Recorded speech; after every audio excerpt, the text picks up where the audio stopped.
Okay, hi everyone. So today let's discuss this interesting problem. So it says a non-zero external force acts on a system of particles. The velocity and acceleration of the center of mass are found to be v naught and a naught at an instant t.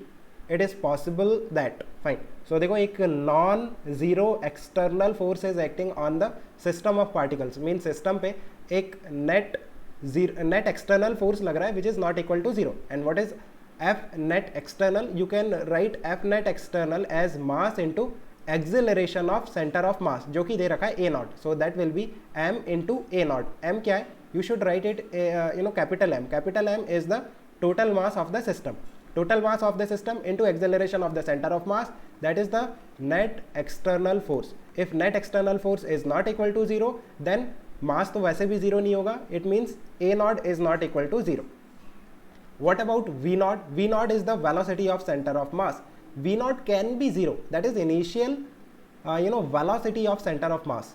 Means at that particular time instant की बात करें, so उस particular time instant पे what is the velocity of center of mass?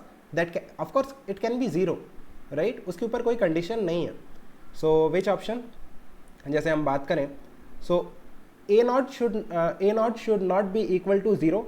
V naught may or may not be equal to zero. Means आप देखो, अगर मैं कहूँ ऑप्शन ए, ये तो गलत है because a naught is equal to zero दे रखा है.